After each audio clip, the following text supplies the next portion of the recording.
We are back with another episode of Two Straps. That was so forced. I love it though. I'm so happy you finally said it again. I was trying to make you happy. Was that my present for winning? Yes, it was. It's like the least I could do. Yes, thank you for whatevering one. You're welcome. I mean, as if flying to Brazil to watch you and support That wasn't you. enough. It was not enough. Was not enough. Okay. You must what's everyone for next month. What's up, guys? We're back. We had a little hiatus. We kind of wanted to do one more before the fight, but then just life happened. She's such a diva. I had a lot of things to do. I was like, this would be the perfect week to do it the week before my fight, but Jess wanted to go on a little trip. So I was like, guess we'll see them after the fight. Hopefully, Where did I good go? news. I've been so many places. You went to the magical land of Salem. I did. Yeah, I'm still waiting for my present. Yes, I have it. I'm really excited about it. It's in the bag. I can't believe I forgot it. I really wanted to have like a gifting to you and an ungifting, unboxing moment. Yeah. Well, we can wait till next show. Unless I need it now. I feel like it's really important to curse. Yes. To curse bitches. She already knows what her gift is. I'm trying to get a short notice fight, and I think Jess's gift would help. Miss, no. I don't want to fight until next year. But give me a fight. But I mean, if I don't have to get ready for it. Like, I'm already ready already. It's fine. Yeah, Let's easy go. peasy. Yeah, it's like a tournament. I know. So no injuries except your poor little bruised elbow. My elbow hurts. From hitting her head so hard. You know what sucks? Oh. I rewatched the fight and it wasn't like a big thing. Like they showed the replay in the arena, but at home it was just ESPN Plus. It just goes to commercial and comes back. So it's almost like it didn't happen. I was really upset about that. And it's not like a big moment in the fight. Like I do a little spin and her head moves and then, you kind of forget about it. So I'm kind of annoyed that they didn't show that in the ESPN version. It was beautiful. It was. And my elbow hurts now from landing. So it landed hard. Oh. She had like one little like red mark and I'm pretty sure it was from that. It definitely was. Yeah, it was. I did that really good with my elbow. For those of you guys who don't know, y'all should know, but I fought last week and Jessica was so chill. I mean, not so chill, so sweet. And coming through for my fight week, she popped in after the weigh-in, so she didn't get to do the little weight cut party videos, but she was still there in spirit. I was miserable. And she showed up for fight day and it was awesome. I got to enjoy that whole experience with you. I was happy I had so many people there to celebrate with me after the win because, like even winning can be kind of lonely. You know what I mean? Like it's a weird one. I even getting back home, I was happy to be home, happy to not have that weight of a loss on my shoulders once I got back, but I still kind of have that weight of like, now what? Isn't that the worst? Nobody cares. Nobody cares. Nobody cares. Nobody about was my waiting elbow. for me at the airport? Yeah. Like, where's my welcome home? Where's my lays? Like, where's my parade? No, it can be really anticlimactic sometimes, especially when you're fighting abroad and you have this like, I don't know, time delay. You have this long flight home. It's just kind of a weird thing. And there's always that it's like a post-fight depression or post-fight blues. Like it's really hard because there's so much lead up, there's so much build up, there's so much focus on this one fight, and then you're like, all right, well, I guess I'll start training again. Yeah. Cool. Luckily, no injuries, so I can get right back to it. I know the last fight was really tough for me. Oh, are you sure your elbow's going to be okay? My elbow might survive. Are you sure? I just can't post on it or else I'll go, ow. Oh. Like, ow. You're so brave. Maybe I'll just toughen up and do it. Toughen up and post on my elbow. Build that bone callus like they do in Thailand. Just start hitting with a little bamboo stick. Build it up, build it up. Yeah, I think that could become a real nasty weapon if I build up that callus. Yeah, man, it was a blur though. It was a good fight week. Like it's always good when you win. Like I feel like it's hard to like have a shitty week and then you win and then say it was a shitty fight week. Like you still for just because you won, you're like, oh, it was great. But it was actually a good fight week. Like I kind of made my mind up that it was a good fight week before I fought, just so I didn't like go back and be like, oh, fucking lost. Everything sucks. Like it was a good fight week. It was very chill. There was no funny business. Like I know a lot of people had bad experiences fighting in Brazil, but everything went pretty smoothly. Ish. I mean, we had one person who's under our management. And he was carried out on a stretcher fight night. Dude, I wonder what happened. I mean, it could be as simple. It was food poisoning. He got food poisoning. It could be as simple as him just not doing his due diligence of like not brushing his teeth with the water, not like, you know, drinking stuff with ice in it. Like it could have been that, eating something weird, eating something raw, but it could also have been some, you know, funny business. I know funny business. I know fighters have said, or anyone in sports, you know, when you go overseas, it's a possibility because there's money on the line, because betting lines and everything. If someone can get an edge and get that insider know, or if another team is sharing the same spaces as you, it's very possible for them to mess with your stuff. And they had the food out, the post-weigh-in food out in the workout rooms with no security. I was like, I'm not eating that. I'm not gonna risk it. Who knows who's up here late in the night. I hope to goodness that, you know, everybody was in integrity during fight week, but yeah, it's a little suspicious, and it's a terrible. He was in the warm up room puking his guts out. Dude, he walked in right before I walked out, and he looked fine. Like yeah, he did not look fine carrying him on that stretcher. He looked awful. He looked fucking chill, chipper. Like he was not that poor guy. But they said that they'll rebook him immediately. He's under our management, so we got the inside scoop. And the thing with food poisoning, it'd be really easy to think that it's just nerves. Going to the arena, if he felt like a little bubbling in the stomach, my tummy is bubbling. A lot of times it's just nerves. You don't want to eat. You don't want to be too weighed down. You know, you're in fight or flight mode. So once you get there, you have all these butterflies in your stomach.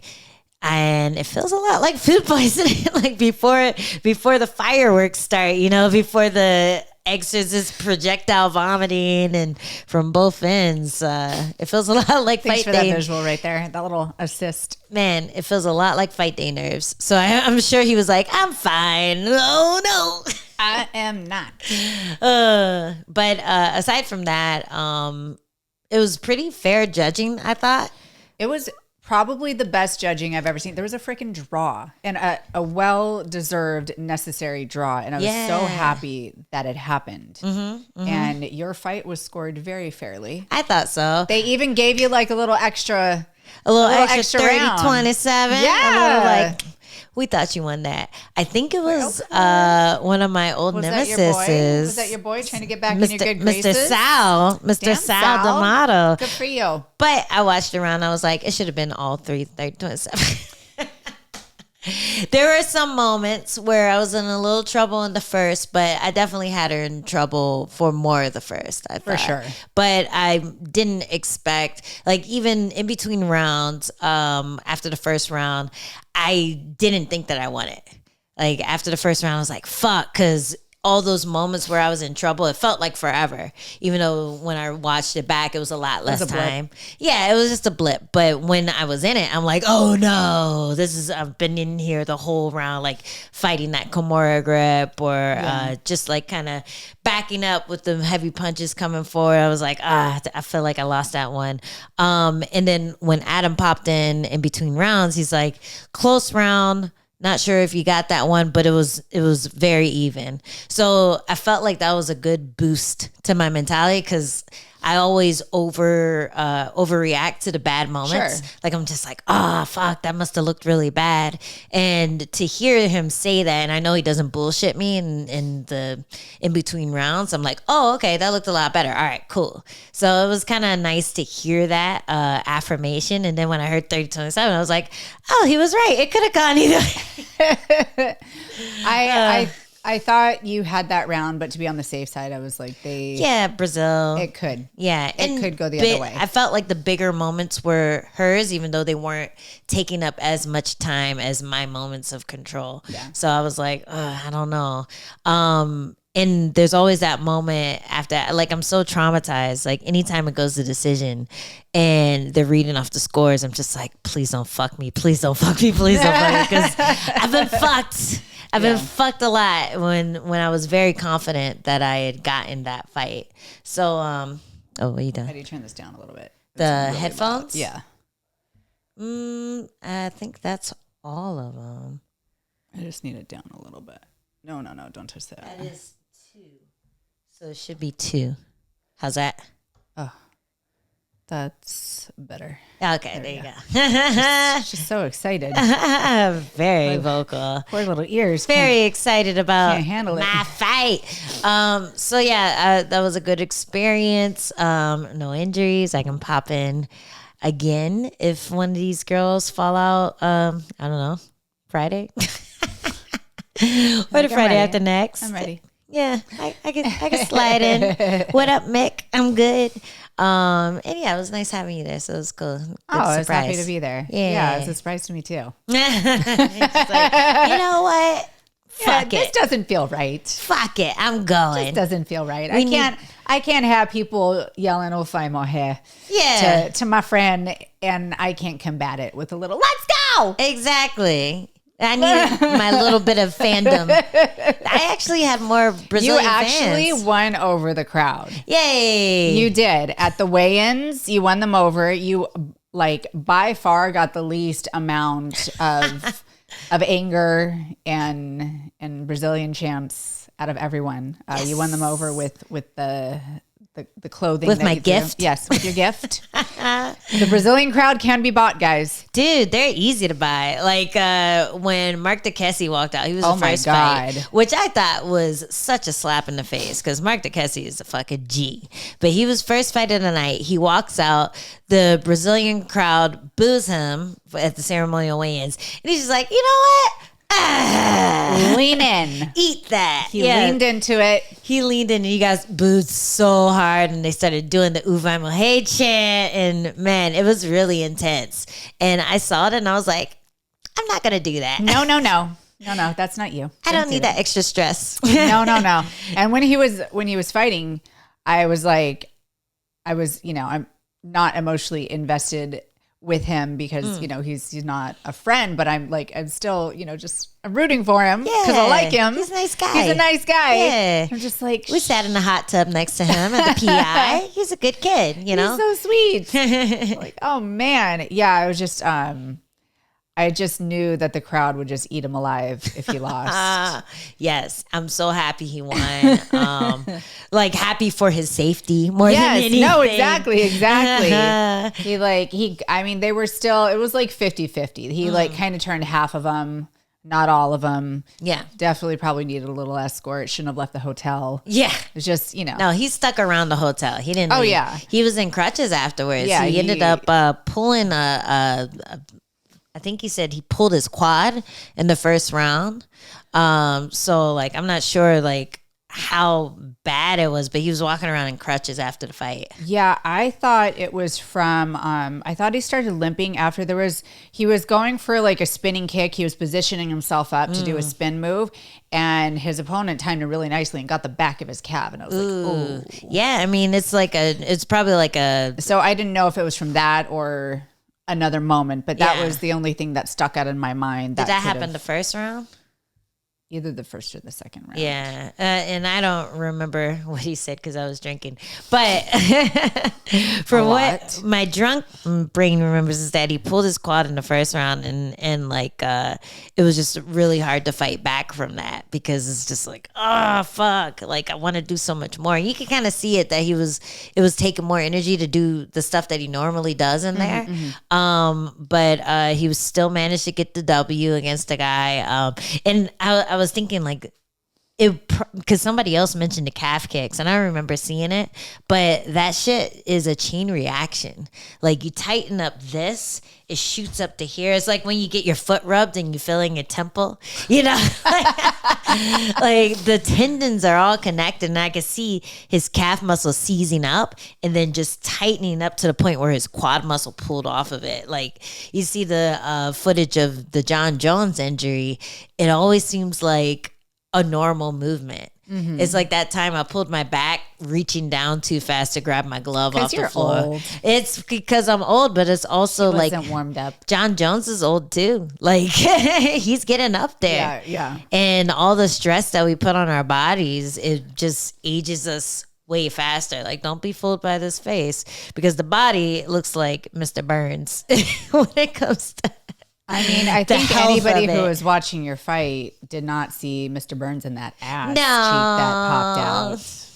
It was pretty cute. Maybe the weigh-in. It was maybe probably the cutest little cheek wink that you've ever seen in MMA. It's so much better than those like pressing somebody against the cage, but peaks. Oh yes. Oh, you're talking like about the Holly Holmes butt Miss wink. Holmes. If you're nasty.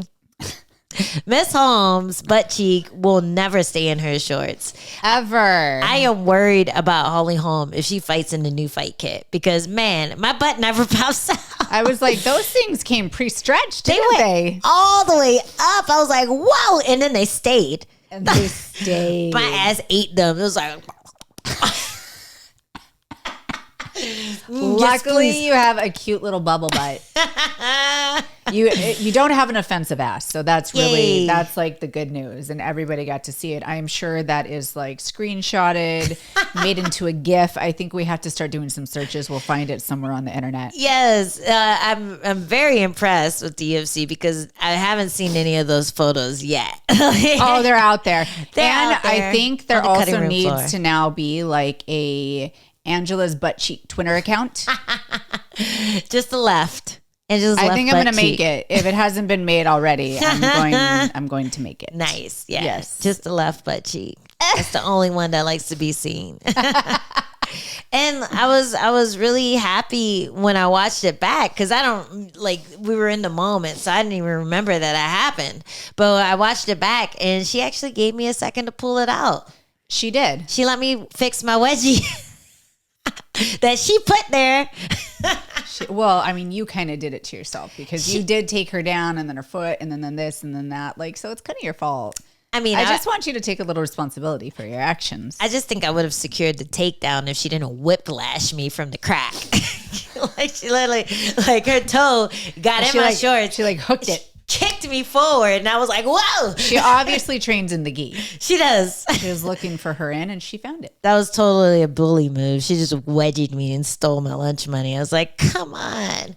But thank you, Miss Gomez, for letting me fix my shorts and not flashing all of Brazil for another round. I mean, I wouldn't have complained, but yes, nice. Thank you for being a nice opponent. I thought about maybe I should just evened it up, like pulled the other side up, give myself a little Brazilian bikini. They would have loved that. They would have loved it. Like, that's our girl. That's our fucking girl. We're claiming her now. Yeah, you're from Rio, aren't you? The gifts and the thick little bunda. Yes. That's ours. Yeah, we got that. We're claiming it. Honorary. I did get talked Portuguese a lot too. Like a lot of people were just like blah blah blah, and I'm like, "Uso uma menina." They're like, "Oh, you don't know what they're fucking saying." Oh, you're American. Yeah. Uso.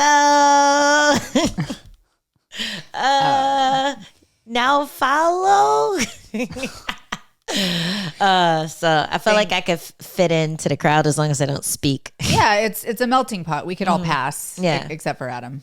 Oh, he he doesn't get the pass. Hey, there's But a few. I've met a few Brazilians. They're like totally ginger. They're Germanish. Yeah. Like there's a lot of Germans that settled in there. Yeah, and they got like totally passing for, or not passing for Brazilian, but then they speak and you're like, oh, okay. You don't speak English at all. My bad. Yeah. So yeah, it was a good trip. I'm glad it was a good trip. Yeah. To sum it all up, what did you think about the Lewis fight? Because I didn't really watch it, but Oh, you were watching it. You were just really drunk and don't remember. I was fucked up. But every time I looked at it, I was like, And that we literally everybody. So most of the people in the bar, we were hanging out with most of like the non-Brazilian people. oh yeah, they were And then probably the at their after Brazilians- parties. Well, there were some Brazilians that were over on this side of the bar, and all of us us foreigners, were over on the other. And every single person was just like, he would get a moment and would be like, hey, We made a lot of those faces and those sounds. Yeah. It was a hard one. I know he took that fight on short notice, but he was fighting He's fighting a beast. A very, very tough fight, whether he was in camp or not. The guy had his number. He did a great job. He did the same thing every single round, took him down, got on top. To Derek Lewis's credit, he did not get finished, but it was very, very close at lots of different moments. And it was he was in very deep water. But yeah, hats off to him for stepping up on such short notice against such a tough opponent that, speaks volumes about who he is as a fighter, No, he's such a gamer, and he never stopped trying, which was kind of the cool part of watching that. From what I remember, he, like, every time it was like, he's still down, but then he'd try. He still has a chance. He'd try. He'd still get had up a or chance, he'd get to the clinch or he'd do something where you're like, But it made me wonder if that was the same game plan for Curtis Blades, because you have a very different beast in Curtis Blades, like different things that you have to watch out for. I wouldn't be surprised if that was his plan against Curtis Blades too. Like, Jailton Almeida, he seems like the type of guy who's going to try to do that to everyone he comes across. Well, it works. Yeah. It works. And that's his game plan. Yeah, he's good at really it. good at it. Yeah. And it's always impressive when somebody sticks to their game plan and you know what they're going to do to you and they're able to do it to you anyway. And he strikes me as one of those kind of guys. Just really powerful, really explosive, good at lifting, good at lifting them and sitting on them afterwards. Yep. Yeah. That's a handful. Yeah. Yeah. I see him getting right up there into title contention very, very fast. Yeah, I wouldn't be surprised. And the way that it works out too, so one person gets injured, his next fight might be a title shot. Yeah. It very well could be. And I mean, he has a great case for it. So I'm interested to see how the fight this weekend goes. With, who is it? Espinal and Pavlovich. I think so. Sergey Pavlovich, that big old beast of a scary guy. The beast of a heavyweight. Yeah. So he could very well get the winner of that. Easy. Yeah, I could see that. Or the loser. Get that step up. We shall see. Is that an interim or no? I think they ended up making it an interim. Yeah. Because of the Jones debacle. Oh my God. Dude. And like, going back to that, it looks so. Oh no, it's not. It's just contender, whatever. Co-main. Yeah. Interesting. Yeah, interesting. And then we have Yuri Prokaska. Yeah, I'm the worst at saying last names. I don't even try at this point. They got too many Z's in your name. Like, we're not gonna fucking say it right. You can tell us how to say it and we're gonna mispronounce it 10 times out of 10. It's not our forte. Just have fun with it. Yeah, Yuri Prokaska. I mean, people can't even pronounce my last name properly. So I mean, I know. What are we doing? What is it? What are we doing? Which one is it? What's guys? What's your last name? My Panay? last name? Panay? No. What do people say the wrong one? Panay, Panay. Right? Yeah. Or Pena. Pena, yes. I get Juliana Pena a lot. Dude, people are always like, yo, you hang out with Juliana Pena? She's weird. Like, I mean, she's weird, but that's not her name. And different kind of weird. It's totally different. Different kind of weird. Totally different kind of weird. Different kind of crazy. Yes. Total opposite sides of the spectrum of crazy, actually. I think so. Yeah. So get it straight.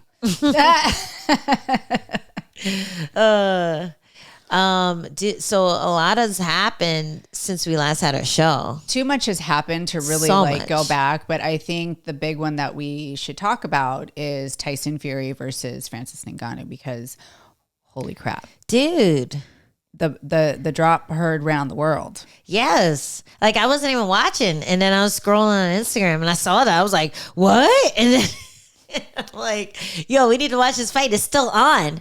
Like, buy it. Yeah. Something. Just turn it on. Watch it. Somehow watch it. Turn it on. Call somebody. Yeah. FaceTime someone who bought it already. I feel like that's probably illegal too.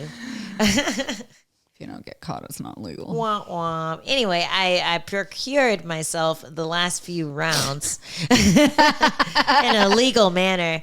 And dude, I was so impressed. So fucking impressed. So on paper, and just knowing what I know about Francis Ngannou from what I've seen of him in his MMA fights, I was like, listen, and I said it on the show. I was like, he's not going to win. Everyone. And even, and in boxing, like even if it's a close fight, they're not going to win. Mm-hmm. That's just how boxing is. It's similar but different to MMA in the robberies, the judging, scrutiny. Like it's a thing.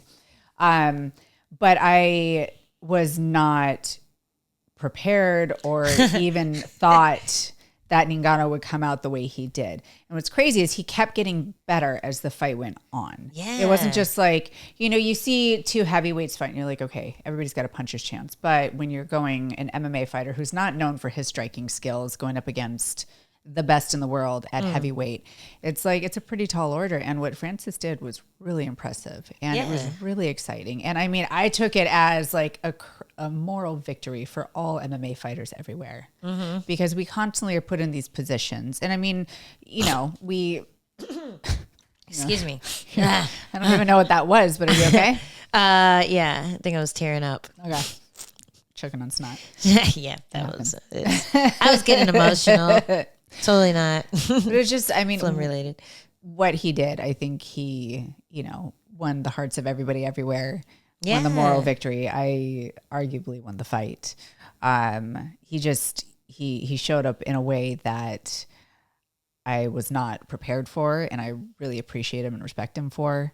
It was, he achieved greatness in that fight. He did, dude. And like he's known for his striking in MMA, but the one punch knockout. He's known for the power. He's not known He's for not a technician. He's not known for picking people apart with his hands, but he does have that power to just knock someone's head off. Sure.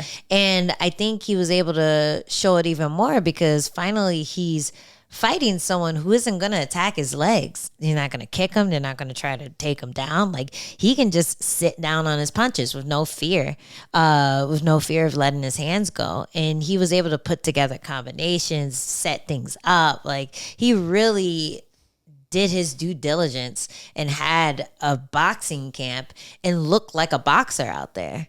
And it's just amazing that he was able to do so much. And like, yeah, it's a puncher's chance. Maybe him dropping Tyson in the beginning was allowing him to just win rounds afterwards. Like maybe that took him off of his game, but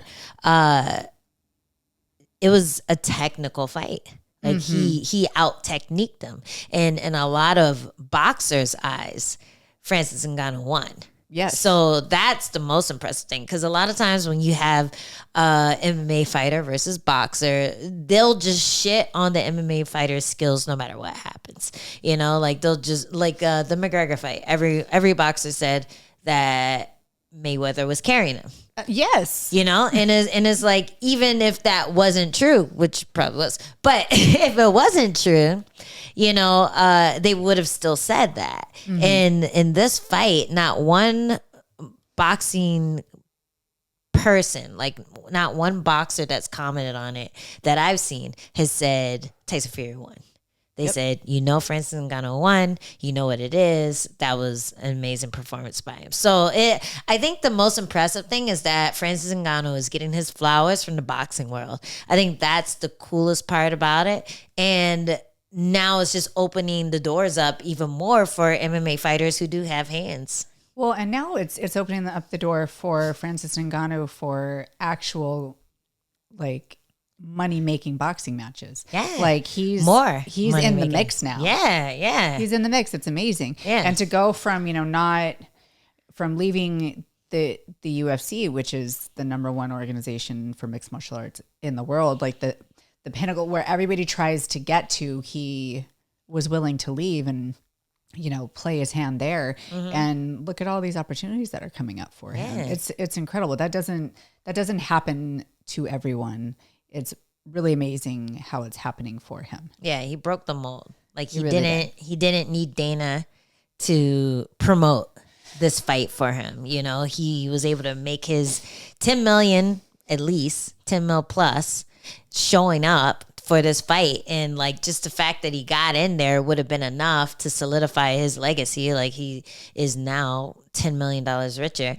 And not only did he do that, but he won the fight in most people's eyes. He like opened himself up to even get a rematch if that happens. I doubt that Fury will want to do that. Maybe if he wasn't taking it seriously, like a lot of people think, maybe he will want to get that one back. But if you won it on the scorecards, and you can always say, I won it on the scorecards, then you kind of don't want to do it again. You're in a position to where you don't necessarily have to. Yeah, you're the boxer, you're the champion, you're undefeated. You can just be like, I won. Yeah. It was interesting watching. They would always like pan to Usyk, who's his next opponent for that heavyweight championship. Yeah.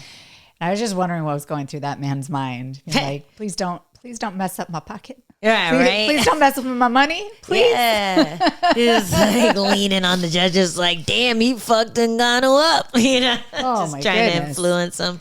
I didn't even think about that, because I'm thinking he's probably like, ooh, this is gonna be an easy fight.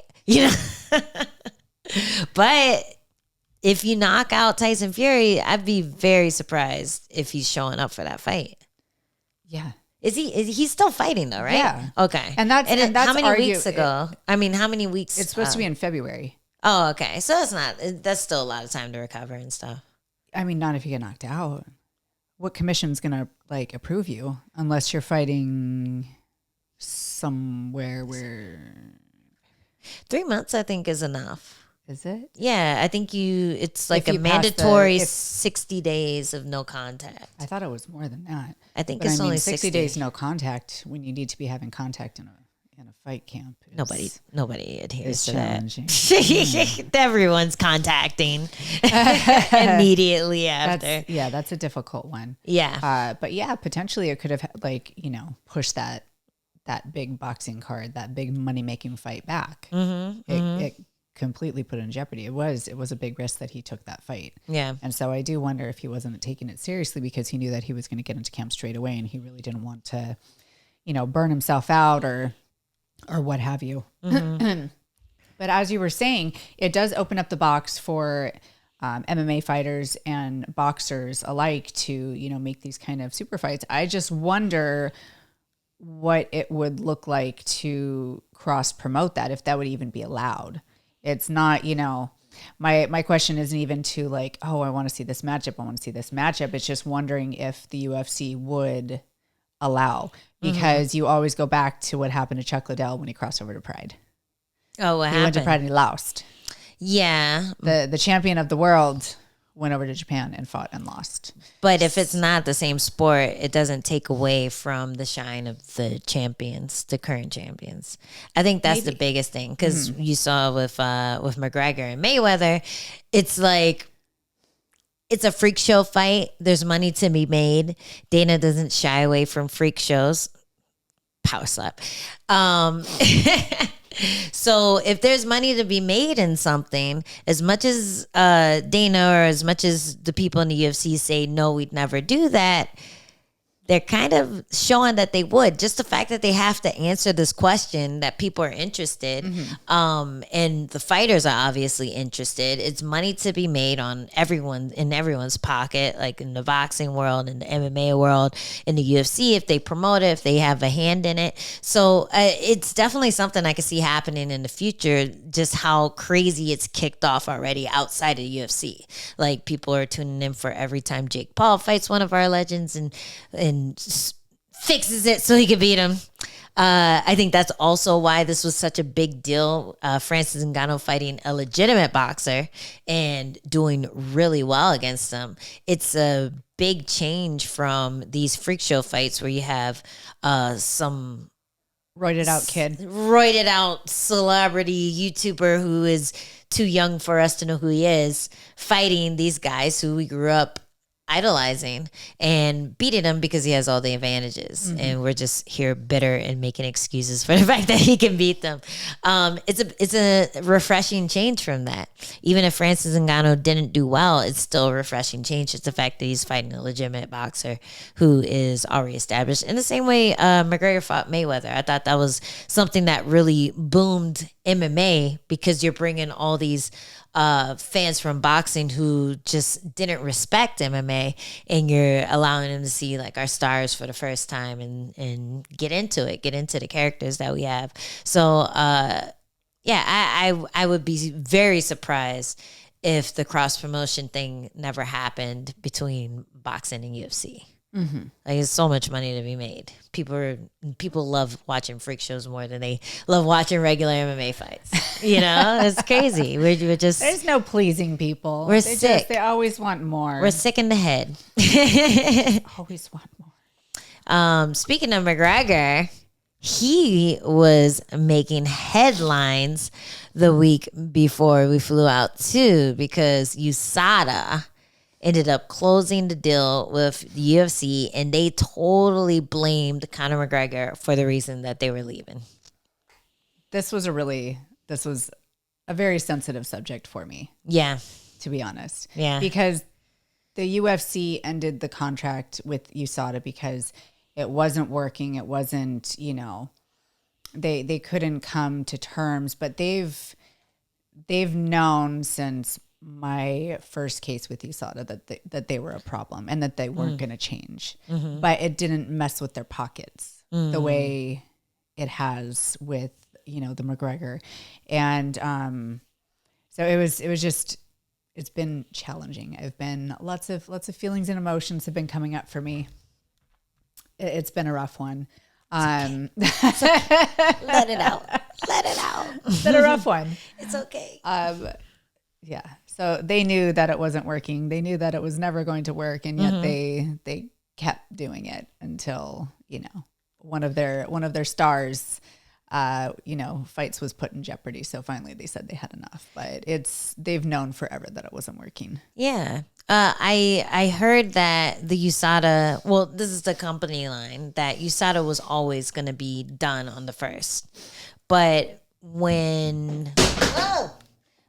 because Conor McGregor getting put in the testing pool was such a big news headline, USADA decided to use that as their reason for ending the relationship with the UFC. I haven't really done any research on it. I'm just saying this is what I saw on Instagram when I was trying not to be on Instagram the week before my fight. And that's one of the things, that was so challenging with USADA. And they tried to really, the UFC, stepped in initially because the kinds of press releases they do, they're not truthful. It's not honest. They curve the truth to fit their agenda to make them look good. Right. And it's not the truth. The press release that they gave for me was not true. And it was really unfair, and it completely skewed people's views of me and my reputation. And then your case actually led to them not having press releases, right? Yes. Because I don't think they did that with anyone after you. No, You were the sacrificial lamb. I was. Oh, I was. Bad. Yes. That was bad of them. How dare they? You're welcome, everyone. Yeah, now you don't You're hear fucking about welcome. it. Yeah, and I because think people they don't. messed up. Yeah, and I think people don't realize that happened because you still hear about people getting popped by USADA, but it's always the fighter that releases that information. Yeah. So it's your own. It's your option to say that happened. And the second time, I was able to, or the UFC was able to negotiate what they would say, and they were able to proofread it because it was such an issue in the past. Yeah. With what they were doing to people's reputations and not being completely upfront and truthful. Yeah. It's really upsetting. I had like a little thing that flared up on a test about this time last year, and I was notified a week before my fight. And I was about to fly out, and they're like, "Hey, we got this irregularity in one of your tests." And like the way that they worded it was so hard to understand. But basically, it was saying that the amount that I tested for isn't enough for me to get popped for something, but it was still something that they need to make aware. And it was so weirdly worded that I thought my fight was going to get canceled. Oh, no. The second time that I had an interaction with them, a suspension with them, was for that same letter, but they pursued it with me. Ah, okay. They didn't let it slide. Yeah. Because technically it's my second offense. So they're like, oh. Yeah, so it was the same thing. Yeah, well, they pursued it, but I had to send in all like my prescription medicine and supplements and everything that I was taking. Luckily, I was only taking one prescription at the time, and I wasn't taking any supplements, so it was easy to track it down. And they were able to find the thing in the pills that I was taking, but it wasn't like something I needed a TUE for. It was just like a trace amount that was getting mixed in the pills in the factory, so like I lucked out because I had evidence, but it was actually hard to track down because the test was taken weeks ago, and I already run through that bottle like that, and I don't keep old pills laying around, so I was lucky I was able to track down the batch number and actually provide evidence where they were able to research it, but that's not always the case. And like for your instance, like if it was my second offense and I didn't have that bottle of pills, then I would have been up shit's creek again because there's no way to say, oh, I wasn't doping. There was just a trace amount of something. And I felt like the people who do get popped and they have the evidence, I always feel like they keep a bottle of something that they know is tainted laying around just in case. Like I'm taking my steroids, I'm gonna sprinkle some in my protein powder real quick. Just in case USADA catches me. I mean, I don't think that's far off. I think people that are, oh, hello. Hey, buddy. If it's top team, that's what they did. That's exactly, literally when I was working this out in my head, I was literally thinking about top team. Because you like go where the money is, and that's where you'll find that kind of stuff. You'll find a secret lab. Yes, exactly. With a doctor on staff. The checking your levels, little med spa that checks you in every month, make sure you're good. It's so like it's a thing. It's definitely a business. Like I forget what I was watching, but it was something where they were talking about how I guess the Russian Olympic teams, they would they would USADA. They would like cheat as a country. Like they would teach them how to dope. They would check their vitals, check their blood, make sure everything is getting cleaned out properly. It was Icarus, right? Yeah, it was. And I'm like, yeah, they're definitely doing that here. They're doing that. Like if you weren't trying to win, you wouldn't be doing that. Like if there's a tried true way of passing the test, then people are doing it. Like they must be, especially when you have the capital to do that. So yeah, it sucks. Well, the positive thing that is hopefully going to come from the switch is that it's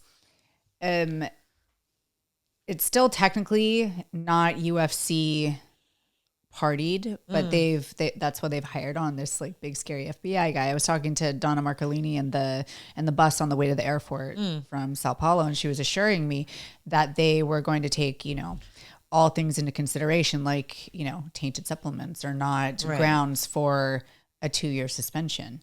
They're just not, where USADA wouldn't budge with a lot of these sanctions. Everybody was treated equally. It was black and white. There was no gray area in a lot of these instances.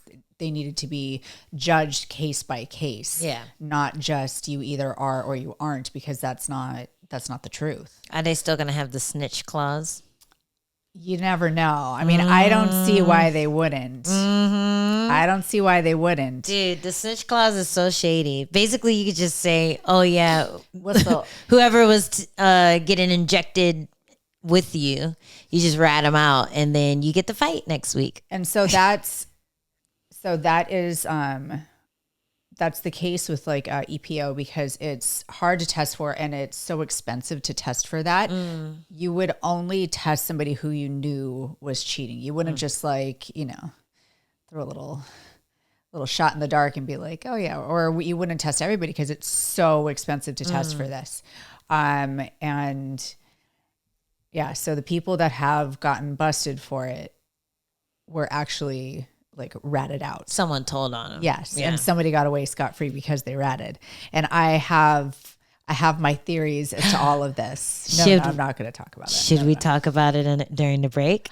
I don't know. That's like, I don't know if I want to do that. Well, we'll see if Jess talks about it for the Fight Pass subscribers.